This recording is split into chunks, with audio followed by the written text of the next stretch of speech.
మన ప్రభువును ప్రియరక్షకుడైన యేసుక్రీస్తు శ్రేష్టమైన నామంలో నేటి ఆరాధనకు కూడి వచ్చిన మీ అందరికి కూడా నా హృదయపూర్వకమైన వందనాలు తెలియజేస్తా ఉన్నాను.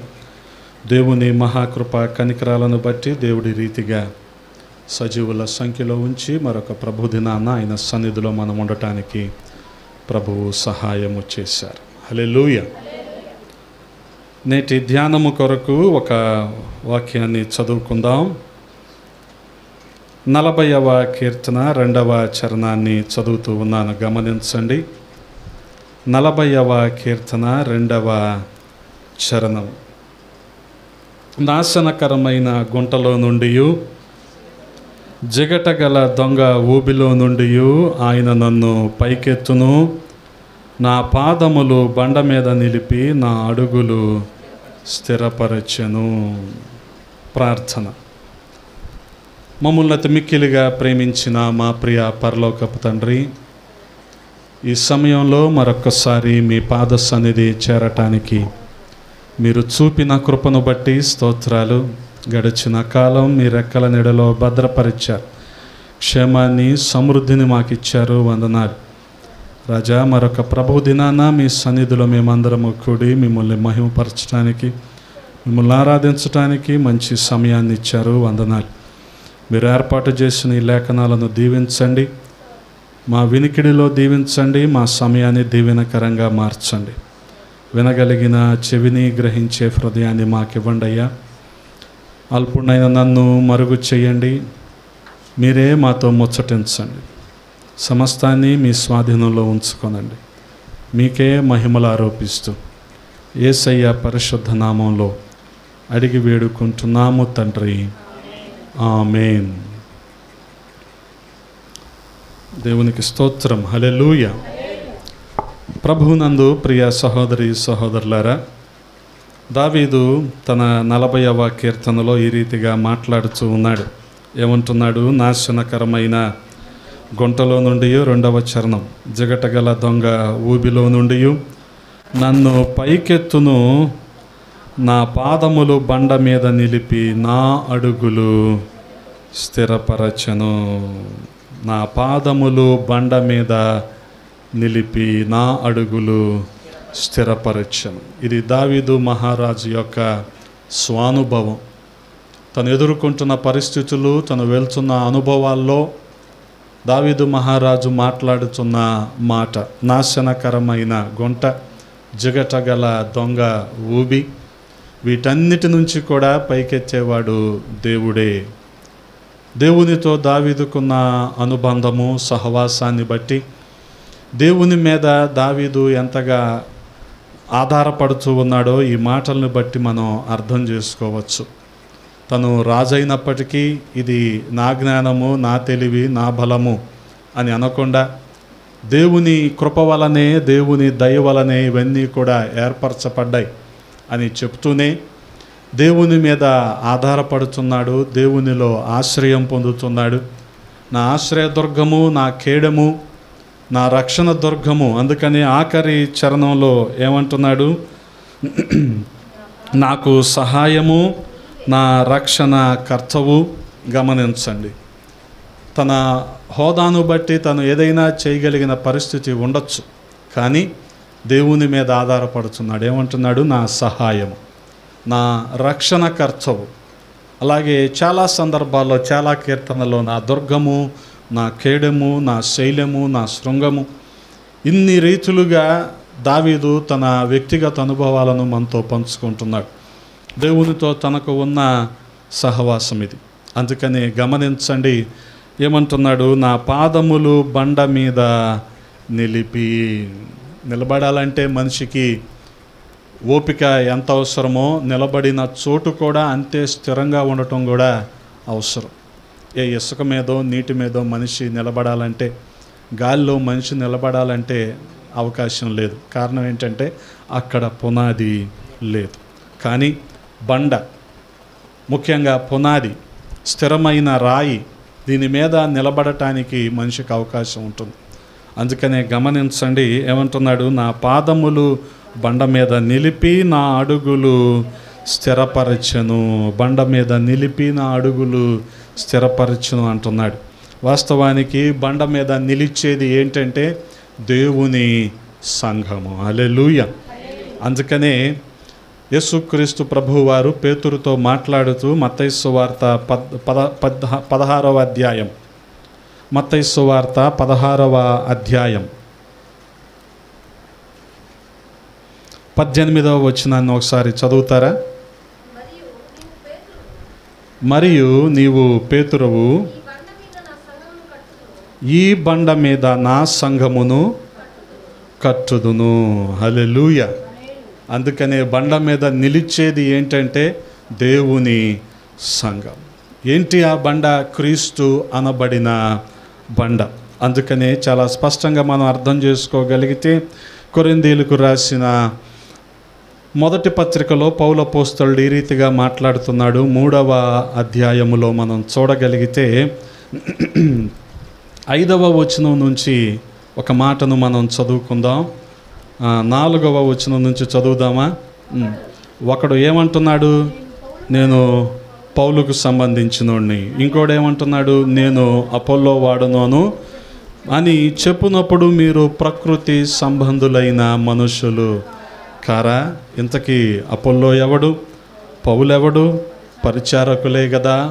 గమనించండి, చాలా సందర్భాల్లో విశ్వాసులు దేవుని సంఘం యొక్క ప్రాముఖ్యతను, దేవుని సంఘము యొక్క విశిష్టతను, సంఘము ఏర్పరచబడిన కట్టబడిన ఉద్దేశాన్ని, ఆ లక్ష్యాన్ని లేదా ఆ దర్శనాన్ని మర్చిపోయి ఏమంటారు? మేము అపోల్లో వాళ్ళం, మేము పౌలు వాళ్ళం. వాళ్ళందరూ ఎవరంట? వాళ్ళందరూ కూడా దేవుని పరిచారకులే. ఒక్కొక్కరికి ప్రభువు అనుగ్రహించిన ప్రకారము వారి ద్వారా మీరు విశ్వసించితిరి. గమనించండి, వారికి అనుగ్రహించిన దాన్ని బట్టి మీరు విశ్వసించారు. ఒకని సాక్ష్యం బట్టి కావచ్చు, ఒకని వర్తమానం బట్టి కావచ్చు, ఒకని స్వస్థతను బట్టి లేదా కృపా వరాలను బట్టి కావచ్చు, ప్రభువునందు విశ్వాసం ఉంచారు మీరు. ఆ తర్వాత నేను నాటితిని, అపోల్లో నీళ్లు పోసెను, వృద్ధి కలుగజేసిన వాడు దేవుడే. గమనించండి, వృద్ధి కలుగజేసిన వాడు దేవుడే. ఈ ఎరుక నేటి దినాల్లో 90% మంది క్రైస్తవులకి ఉండదు కదా. వృద్ధి కలుగజేసింది దేవుడే అన్న ఎరుక ఉండదు. ప్రతిదీ కూడా తన స్వీయ ఘనత కొరకు మనిషి తీసుకుంటూ ఉంటాడు, లేకపోతే తనను తాను హెచ్చించి చూపించుకోవటానికి తీసుకుంటూ ఉంటాడు. కానీ దీని వెనుక దేవుని ప్రభావము, దేవుని మహిమ ఉందన్న సంగతిని మనిషి మర్చిపోతున్నాడు. అవుజా ఆపేస్తే ఆపేసి అందుకనే గమనించండి, వృద్ధి కలుగజేసిన వాడు దేవుడే. కాబట్టి వృద్ధి కలుగజేయు దేవునిలో కానీ నాటువానిలో నైనను నీళ్లు పోయువానిలో నైనను ఏమీయు లేదు. కానీ ఈరోజు మనుషులు అనుకునేది ఏంటి? అంతా అక్కడే ఉంది, అంతా నీళ్లు పోసిన వాళ్ళలోనే ఉంది, అంతా నాటిన వాళ్ళలోనే ఉంది. వాళ్ళు నాటకుండా ఎంత వచ్చిందా? అరే బాబు, దీని వెనకాల దేవుడు వృద్ధి కలుగజేశాడు. ఒకవేళ నువ్వు ఇంకా నాటిన వాళ్ళ దగ్గరే ఉన్నావు, ఆయన లేకుండా జాయిబాబు ఎక్కడి నుంచి వచ్చాడనే భావంలోనే నువ్వు ఉన్నావు అంటే నువ్వు విగ్రహారాధనలో ఉన్నావు ఇంకా. గమనించండి. అందుకనే సంఘము దేని మీద నిలబడాలి? క్రీస్తు అనే బండ మీద. ఆ పునాది మనకు తెలియాలి, ఆ పునాది మనం కలిగి ఉండాలి. అంతే తప్ప మనుషుల వలనో వ్యవస్థ వలనో ఇవన్నీ ఏర్పడినాయి అనుకుంటే చాలా ప్రమాదకరం. అందుకని పరిచర్య విషయంలో ఎప్పటికప్పుడు వీటిని అంచనా వేసుకుంటూ ఉంటాం. ఎక్కడైనా మనం ప్రొజెక్ట్ అవుతున్నామా, ఎక్కడైనా మనం ప్రమోట్ అవుతున్నామా అన్న ఎప్పటికప్పుడు మేము సరి చేసుకుంటూ ఉంటాం. ఎందుకనంటే మనం కనిపించకూడదు. గమనించండి, మనం కనిపించకూడదు. అందుకనే నీళ్లు పోసేవారిలో ఏమీ లేదు, నాటిన వారిలో కూడా ఏమీ లేదు. నాటువాడును నీళ్లు పోయేవాడును ఒకటే. ప్రతివాడు తాను చేసిన కష్టము కొలది జీతము పుచ్చుకొనును. ఏంటా జీతం? బలా నమ్మకమైన మంచి దాసుడా. సరిగ్గా పని చేయకపోతే చెడ్డ దాసుడా, అంతే జీతం. గమనించండి. అందుకని ఆ తర్వాత ఏమంటున్నాడు, మేము దేవుని జత పనివారమై ఉన్నాము, మీరు దేవుని వ్యవసాయమును దేవుని గృహమునై ఉన్నారు. దేవుని వ్యవసాయము, దేవుని గృహము. అందుకనే ఆ అంజూరపు చెట్టు ఫలించకపోతే, ఉన్నది ద్రాక్ష తోటలోనే కానీ అంజూరపు చెట్టుకు ఫలాలు లేవు. దాని గురించి ఎవరు యజమానిని బతిమలాడుకుంటున్నారంటే తోటమాలి బతిమలాడుకుంటున్నాడు, సేవకుడు దేవుణ్ణి బతిమలాడుకుంటున్నాడు. ఏమని, ఈ సంవత్సరం కూడా వండనివయ్యా, 2025 సంవత్సరంలో కూడా వండనివయ్యా. 2 నెలలు అయిపోయినాయి అయ్యా, అయినా వీళ్ళు వచ్చి ఏం చేస్తున్నారు, లాస్ట్ లైన్లో కూర్చొని నిద్రపోతున్నారు అయ్యా. అందుకని వీళ్ళని ఏం చేయాలి, వండనివయ్యా ఇంకా వీళ్ళని. గమనించండి. అందుకని చాలా చాలా స్పష్టంగా ఇక్కడ రాయబడి ఉంది. ఏమని, మేము దేవుని జత పనివారమై ఉన్నాము, మీరు దేవుని వ్యవసాయమును దేవుని గృహమునై ఉన్నారు. కాబట్టి దేవుడు నాకు అనుగ్రహించిన కృప చెప్పున నేను నేర్పరి అయిన శిల్పకారుని వలె పునాది వేసితిని, మరి ఒకడు దాని మీద కట్టుచున్నాడు. గమనించండి. అంటే ఏం జరుగుతుంది అక్కడ, వృద్ధి. దాని మీద కట్టబడటం అంటే వృద్ధి కలుగుతూ ఉంది. అందుకనే 5 తలాంతులు ఇవ్వబడిన వ్యక్తి చేసిన పని ఏంటి, వాటిని మరొక 5 కూడా జోడించాడు. అంటే వృద్ధి కలుగజేశాడు కదా.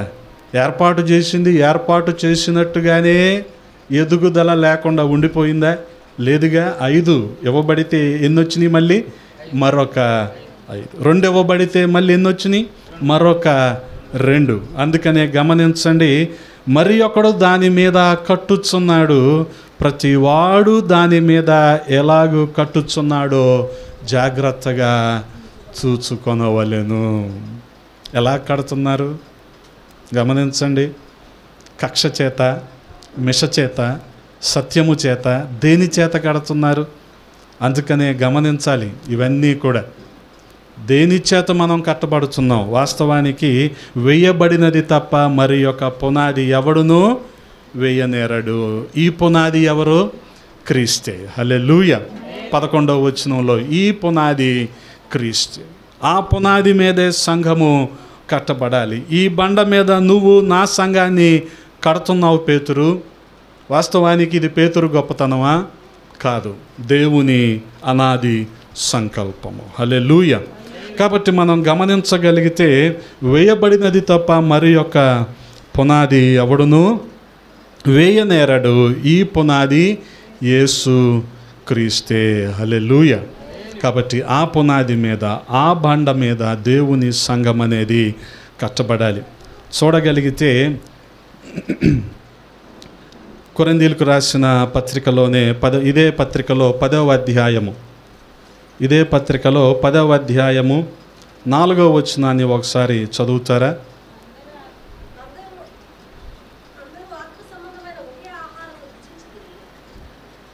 ఆత్మ సంబంధమైన ఒకే పానము చేసిరి, ఎలయనగా తమను వెంబడించిన ఆత్మ సంబంధమైన బండలోనిది త్రాగిరి. ఆ బండ క్రీస్తే.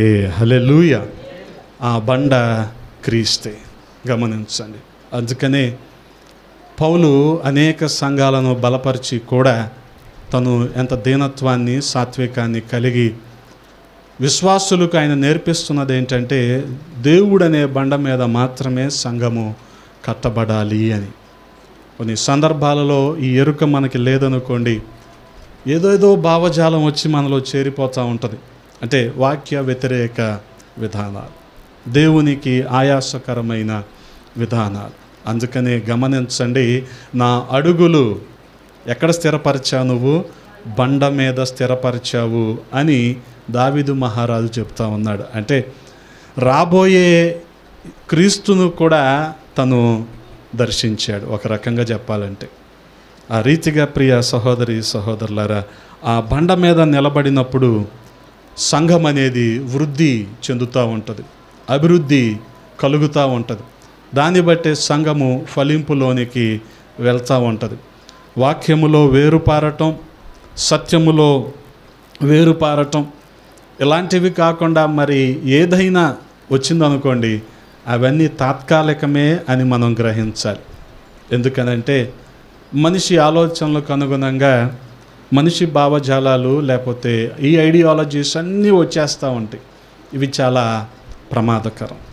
అందుకనే సంఘము దేవుని మీద నిలబడాలి, దేవుని మీద ఆధారపడాలి, దేవుని మీద ఆనుకోవాలి, దేవుణ్ణి ఆశ్రయించాలి. హల్లెలూయా. ఆ బండతో మనము సహవాసాన్ని, సంబంధాన్ని కలిగి ఉండాలి. అందుకే మన సహవాసము, మన సంబంధము క్రీస్తుతో మనము కలిగి ఉండాలి. క్రీస్తుతో మనము కలిగి ఉండాలి. ఆయనతో సహవాసము మనము కలిగి ఉన్నప్పుడు దేవుడు అనుగ్రహించిన మేళ్లను మనం అనుభవిస్తాం. అనేక అద్భుతాలను మన జీవితంలో చూస్తాం. వీటన్నిటిని బట్టి అనేకులకు మనము దీవెనకరంగా మారుతాం. హల్లెలూయా. అందుకనే ఆ బండను ఆశ్రయించిన కొలది సంసోను దీవించబడ్డాడు, దేవుని కొరకు బలంగా పనిచేశాడు. ఆ బండను ఆశ్రయించకుండా ఎప్పుడైతే వేరే వాటిని, ముఖ్యంగా ఈ లోకాన్ని స్నేహించాడో, ఈ లోకం మీద ఆధారపడ్డాడో, అప్పుడు బలహీనుడైపోయాడు. ఆఖరికి తన ప్రాణాన్ని కూడా పోగొట్టుకోవలసి వచ్చింది. గమనించండి, న్యాయాధిపతుల గ్రంథము 15వ అధ్యాయములో మనం చూడగలిగితే 5వ వచనం మొదలు సంసోను చేసిన కొన్ని బలమైన కార్యాలు అక్కడ మనకి కనబడుతూ ఉంటాయి. వీటన్నిటి వెనుక ఉన్న గొప్ప కారణం ఏంటంటే దేవుడు సంసోనును అభిషేకించాడు, తన బలము చేత నింపాడు. హల్లెలూయా. ఇంతకు పెళ్లి చేసుకుందామని తిరిగి వెళ్ళేసరికి ఆ స్త్రీని మరొకరికిచ్చి, అంటే ముఖ్యంగా సంసోను స్నేహితునికి ఇచ్చే వివాహం చేసేస్తాడు అమ్మాయి తండ్రి. దాంతో వారి మీద కోపగించుకొని వారి ఫిలిస్తీన్ల పొలాలన్నీ కూడా తగలబెట్టేస్తాడు. ఇలా జరిగిందని ఫిలిస్తీన్లు తెలుసుకొని ఏం చేస్తారు, ఆ స్త్రీని, ఆమె తండ్రిని కూడా చంపేస్తారు. ఆ తరువాత సంసోను చేసిన పనేంటో మనం గమనించగలిగితే వెళ్ళి ఏతాములో ఆశ్రయం పొందాడు. గమనించండి, చూడగలిగితే న్యాయాధిపతుల గ్రంథము 15వ అధ్యాయము, న్యాయాధిపతుల గ్రంథము 15వ అధ్యాయము 11వ వచనాన్ని చదువుతూ ఉన్నాను. గమనించండి. అందుకు యోధా జనులలో 3,000 మంది ఎక్కడికి వెళ్ళారు? ఏతాములోని బండ యొద్దకు పోయి, ఏ బండిది గమనించండి, ఏతాములో ఉన్న బండ పోయి సంసోనును చూచి, ఫిలిస్తీయులు మనకు ఏలికలని నీకు తెలియదా? నీవు మాకేమి చేసితువని చెప్పగా అతడు, వారు నాకెట్లు చేసిరో అట్లే నేను వారికి చేసి తినను. ఇదంతా జరిగిపోయింది. ఫిలిస్తీయులు పొలాలన్నీ కూడా తగలబెట్టేశాడు. తర్వాత వెళ్ళి ఏతాము బండను ఆశ్రయించాడు. గమనించండి, వాస్తవానికి ఆ బండ దగ్గరే ఉండాల్సింది. కానీ ఆ తరువాత దేవుణ్ణి ఆశ్రయించకుండా, బండ అనబడిన దేవుణ్ణి ఆశ్రయించకుండా ఎప్పుడైతే డెలీలాను ఆశ్రయించాడో, వాస్తవానికి తన దర్శనం అంతా కూడా పోయింది, తన అభిషేకం అంతా కూడా పోయింది. వాస్తవానికి గమనించగలిగితే అభిషేకించబడిన వ్యక్తి, ముఖ్యంగా నాజీరు చేయబడిన వ్యక్తి కొన్ని పనులు చేయకూడదు. అదేంటంటే చచ్చిన వాటిని ముట్టుకోకూడదు. కానీ సంసోన్ చేసిన పని ఏంటి? ఓ సింహాన్ని చంపాడు. సింహాన్ని చంపిన తర్వాత అందులో తేనెతుట్టు ఒకటి ఉంటే దాన్ని తాగాడు. ఇవన్నీ చేశాడు. మళ్ళీ దాని మీదే ఒక కదల్లి ఆ పొడుపు కథగా వీళ్ళకి చెప్పాడు. బలమైన దానిలో నుంచి తిండి వచ్చింది, తిన్న దానిలో నుంచి తీపి వచ్చింది అని ఒక కథ చెప్పాడు. వాళ్ళకి తెలియదుగా ఆ సంగతి. వాస్తవానికి చచ్చిన దాన్ని ముట్టుకోవచ్చా? ఇది సంసోను సంగతి, అందరి సేవకుల సంగతి కాదు. మేము అభిషేకించబడ్డామని వీళ్ళు సమాధి పెట్టిన కూడా ముట్టుకోరు. అంత అవసరం లేదు సార్. ముట్టుకోండి, వాళ్ళ అవసరతలో ఉన్నారు, వాళ్ళకి ఆదరణ కావాలి. నువ్వు పాడి మోయొచ్చు, నువ్వు సమాధి ముట్టుకోవచ్చు. నా చేతులతో నేను మన సంఘం కుమ్మరకుంటలో కానీ మత్రియా తండాలో కానీ చాలామంది నా చేతులతో నేను ముట్టుకొని వాళ్ళ హాస్పిటల్ నుంచి తెచ్చి వాళ్ళకి అన్నీ చేసినోడు నేను కదా. వీళ్ళు ఏంటంటే సమాధిని ముట్టుకోరు వీళ్ళు. అరే బాబు, ఆయన నాజీరు వ్రతం ఎక్కడ, నీ అభిషేకం ఎక్కడ? నువ్వు లేనిపోని బడాయికపోతే ఇలాగే ఉంటుంది. అర్థమవుతుందా? ఇదంతా ఎలాగుంటుందంటే ఎవడో ఆ ఎరుకో నుంచి యెరూషలేము నుంచి యెరికోకు దిగిపోయేటప్పుడు దొంగల చేతిలో పడ్డాడా? పడినప్పుడు ముందుగా ఇద్దరు వెళ్ళారు కదా, లేవీయుడు ఇల్లు ముట్టుకున్నారా? అమ్మా, ముట్టుకోరు ఇల్లు. అలాగ అయిపోయారు ఈ రోజుల్లో మనోళ్ళు కూడా. ఆడ అవసరతలో ఉన్నాడంటే నువ్వేమో రూల్స్ మాట్లాడితే ఎలాగా కదా, నువ్వు నీ అభిషేకం దానిదేముందండి. ఆడ అవసరతలో ఉన్నాడు, శ్రమలో ఉన్నాడు, బాధలో ఉన్నాడు. వాళ్ళ దగ్గరికి వెళ్ళాలిగా. గిన్నె కోసం వెళ్తారు కానీ భోజనానికి వెళ్ళరా? భోజనం తినరా? గిన్నె కావాలా? ఏది ఏ గిన్నె? సిలువు గుర్తేసిన గిన్నె అయితే కావాలి నీకు. చెంబు, తప్పేలా ఇవన్నీ. నేను బేషను డబ్బాల గురించి చెప్పట్లా, గిన్నె ప్లేట్ గురించే చెప్తున్నా. బేషన్ అదంతా కలెక్షన్ లాస్ట్లో. అది కాదు నేను చెప్పేది. గిన్నె ఇస్తారు కదా దినం భోజనాల్లో, దాని గురించి చెప్తున్నా. వీళ్ళు భోజనం చేయరు, ఆ ఇంటికి వెళ్ళరు, భోజనం చేయరు. ఇంకేంటి సార్ నువ్వు చెప్పేది దేవుడి ప్రేమ గురించి? వాడు విగ్రహారాధికుడు అయితే అయ్యాడు, ఇంకేంటి నువ్వు చెప్పేది ఆడికి నువ్వు? అందుకనే గమనించండి, ఇక్కడ సంసోనుకున్న నాజీరు వ్రతం వేరు, అతనుకున్న అభిషేకం వేరు.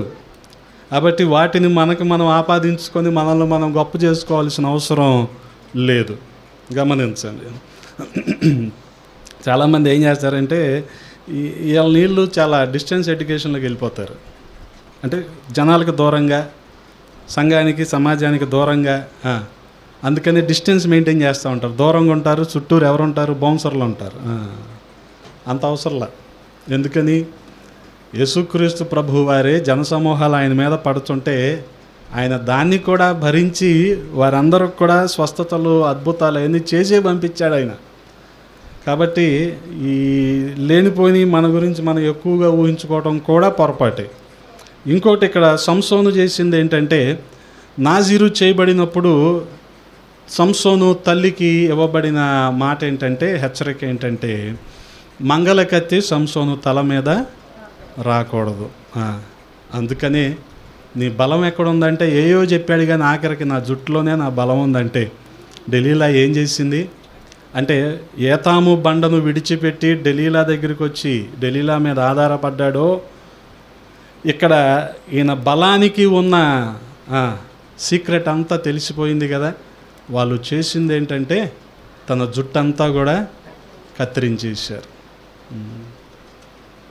గమనించండి. అంటే తన నాజీరు వ్రతాన్ని ఏమైపోయింది, ఇదంతా పక్కకు వచ్చేసాడు. కాబట్టి తన బలాన్ని, తన అభిషేకాన్ని పోగొట్టుకున్నాడు. గమనించండి, తన అభిషేకాన్ని పోగొట్టుకున్నాడు. వాస్తవానికి ఏ బలహీనత అయితే సంసోనుకుందో ఆ బలహీనతను బట్టే పట్టుబడ్డాడు సంసోను. మీరు గమనించండి, ఈ 13 నుంచి 16వ అధ్యాయం వరకు కూడా న్యాయాధిపతుల గ్రంథంలో ఎక్కడ చదివినా సరే సంసోను వెళ్ళి చూచి అనే ఉంటుంది. అంటే చూడటానికి దేన్ని ఉపయోగించాడు? కళ్ళు ఉపయోగించాడు. ఆ కళ్ళనే ఫిలిస్తీన్లు తీసేశారు. అర్థమవుతుందా?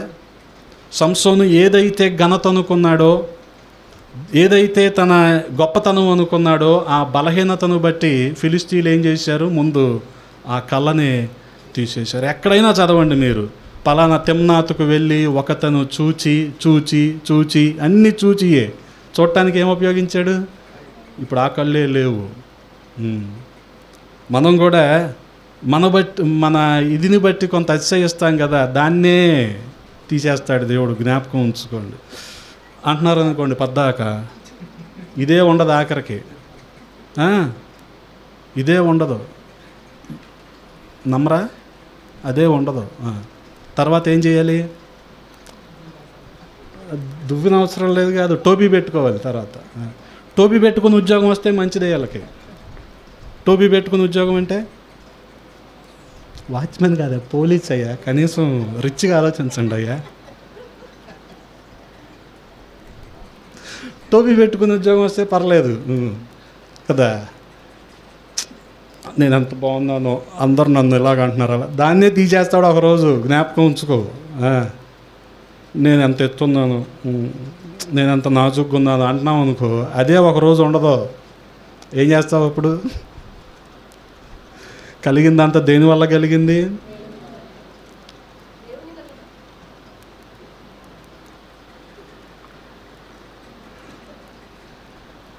అది మర్చిపోయి దీనివల్లే నన్ను అందరు గుర్తింపిస్తున్నారు అనుకుంటే అదే ఉండదు.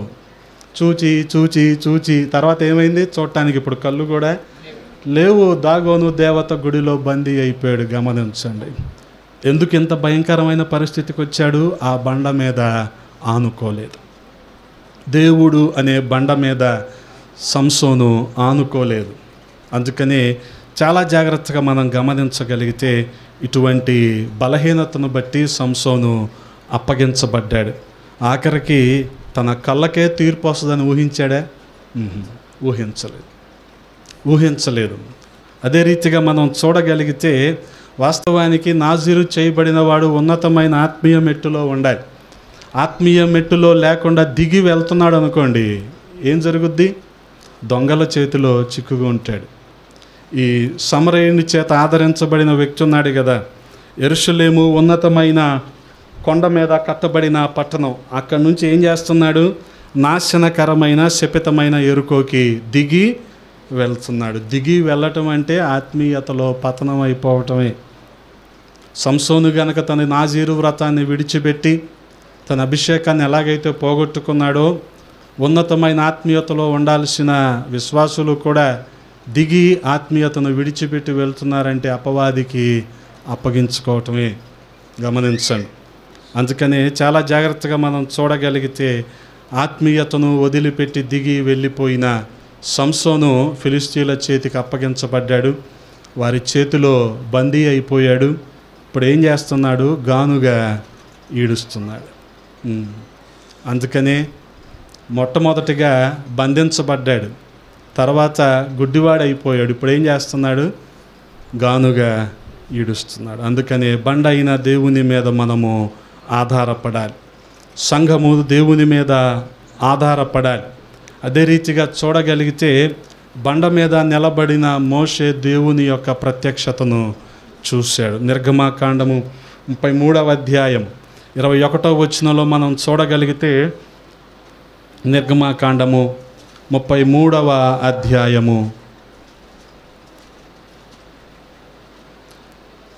మరియు యెహోవా, ఇదిగో నా సమీపమున ఒక స్థలమున్నది, నీవు ఆ బండ మీద నిలువవలెను. ఆ బండ మీద నువ్వు నిలబడాలి. ఈ ఏతాము బండను విడిచిపెట్టి వచ్చాడు. ఏమైంది? ఫిలిష్తీయుల చేతిలోకి వెళ్ళిపోయాడు సంసోన్. ఇక్కడ దేవుడు మోషేతో చెప్తున్న మాట ఏంటంటే, నువ్వు ఆ బండ మీద నిలబడాలి. నిలబడితే ఏం జరుగుతుంది? నా మహిమ నిన్ను దాటి వెళ్ళుచుండగా ఆ బండ సందులో నిన్ను ఉంచి నిన్ను దాటి వెళ్ళు వరకు నా చేతితో నిన్ను కప్పెదను. దేవుని యొక్క మహిమ, దేవుని యొక్క సన్నిధి, దేవుని ప్రత్యక్షతను ఆ బండ మీద నిలబడటాన్ని బట్టి మోషే చూడగలిగాడు. వాస్తవానికి చూసిన తర్వాత గమనించండి, నేను నా చెయ్యి తీసిన తర్వాత నా వెనుక పార్శ్వమును చూచెదవు, కానీ నా ముఖము నీకు కనబడదని మోషేతో చెప్పాను.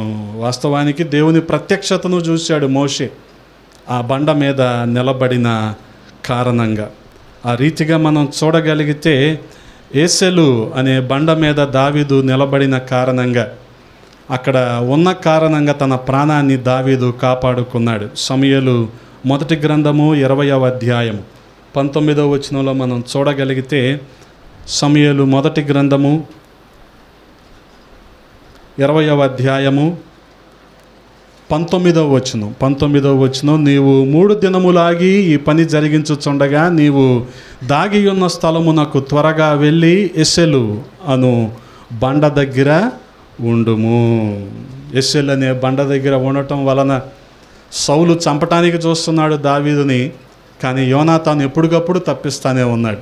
ఇప్పుడు నువ్వు వెళ్ళి ఎస్సెల్ అనే బండ దగ్గర ఉండు అని చెప్పింది ఎవరు అంటే యోనాతానే చెప్పాడు. గమనించండి, ఒకవైపేమో సౌలు దావీదు ప్రాణాలు తీయటానికి చూస్తుంటే, మరోవైపు యోనాతాను దావీదు ప్రాణాలను కాపాడుకోవటానికి చూస్తున్నాడు. దావీదు ప్రాణాలతో ఉండటానికి కారణం ఏంటంటే ఎస్సెలు అనే బండ దగ్గర ఉండటమే. హల్లెలూయా. అదే రీతిగా మనం చూడగలిగితే కర్మేలు బండ లేదా కొండ దగ్గర ఏలియా గొప్ప అద్భుతాలను చేశాడు. 2వ రాజుల గ్రంథము 2వ అధ్యాయము 25వ వచనంలో మనం చూడగలిగితే, అచ్చట నుండి పోయి కర్మేలు పర్వతమునకు వచ్చి అచ్చట నుండి పోయి షోమ్రోనునకు తిరిగి వచ్చెను. కర్మేలు పర్వతము లేదా కొండ లేదా బండ. గమనించండి, ఇక్కడ నుంచే, ఈ కర్మేలు నుంచే ఏలియా గొప్ప అద్భుతాలు చేశాడు. దాదాపుగా 800 పైచిలుకు బయలుదేవతల, అష్టారోతు దేవతల ప్రవక్తలను హతమార్చాడు. ఇంత గొప్ప కార్యం చేయటానికి ఆయన బండ మీద ఆనుకోవటమే కారణం. హల్లెలూయా. కాబట్టి మనం గమనించగలిగితే ఏలియా ప్రవక్త ఇంత అద్భుతం చేశాడు. దావీదు తన ప్రాణాన్ని కాపాడుకున్నాడు. మోషే అయితే దేవుని ప్రత్యక్షతను చూశాడు. వీళ్ళందరూ దేవుని మీద ఆధారపడబట్టే ఇన్ని గొప్ప సంగతులు, గొప్ప అనుభవాలు వారి జీవితంలో చూడగలిగారు. కానీ గమనించండి, జ్ఞాని అయిన సొలొమోను కూడా అంటాడు, చిన్న కుందేళ్ళు అంట. చిన్న కుందేళ్ళు అవి ఎక్కడ ఉంటున్నాయి? 30వ అధ్యాయము సామెతల గ్రంథము 26వ వచనం. సామెతల గ్రంథము 30వ అధ్యాయము 26వ వచనం. చిన్న కుందేళ్ళు బలము లేని జీవులు అయినను అవి పేటు సందులలో నివాసములు కల్పించుకొనును. పేటు సందులలో, బండ సందులలో అవి నివాసాలను కల్పించుకుంటే దాన్ని బట్టే వాటికి క్షేమము, వాటికి భద్రత. గమనించండి.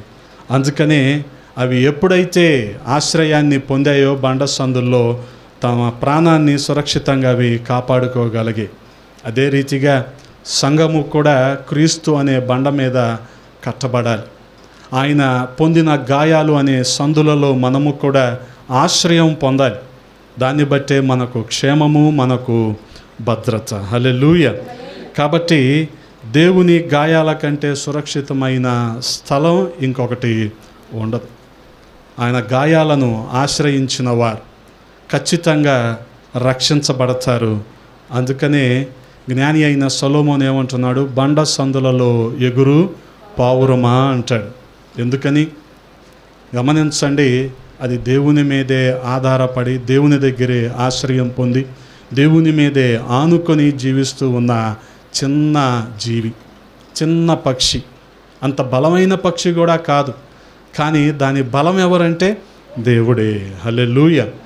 అందుకనే సంఘము కూడా దేవుని మీద ఆధారపడాలి. అందుకనే దావీదు మహారాజు ఏమంటున్నాడు? నా పాదములు బండ మీద నిలిపి నా అడుగులు స్థిరపరచెను. క్రీస్తు అనే బండ మీద, ఆ పునాది మీద స్థిరపరచాడు. ఆ రీతిగా స్థిరంగా దావీదు తన విశ్వాసములో, తన నిరీక్షణలో స్థిరంగా ఉన్నాడు. అది మనందరికీ కూడా మాదిరికరము. మనము కూడా దేవుని మీద ఆధారపడి ఆయన్ను ఆశ్రయించి మనము కూడా సురక్షితంగా ఉందాం. అటువంటి కృపా దేవాది దేవుడు మనందరికీ దయచేయునుగాక. ఆమేన్. తలలు వంచండి, ప్రార్థన చేసుకుందాం. పరిశుద్ధుడా, ప్రేమ కలిగిన తండ్రి, ఈ ఉదయాన్న కొద్ది మాటలు ధ్యానించటానికి నాయన మీరు చూపిన కృపను బట్టి స్తోత్రాలు. రాజా, మీ మీద ఆధారపడి, మీ మీద ఆనుకొని ఆశ్రయించిన జీవితాలు ఏ రీతిగా ఉంటాయో మాకు మీరు నేర్పించారు. స్తోత్రాలు. ఆ రీతిగా బండ అనే క్రీస్తు మీద మేము ఆధారపడి, ఆనుకొని, ఆశ్రయించి అనేకమైన మేళ్ళు, అద్భుతాలు మా జీవితంలో చూడులాగున కృపనివ్వండి, సహాయము చేయమని యేసయ్య పరిశుద్ధ నామంలో అడిగి వేడుకుంటున్నాము తండ్రి. ఆమేన్.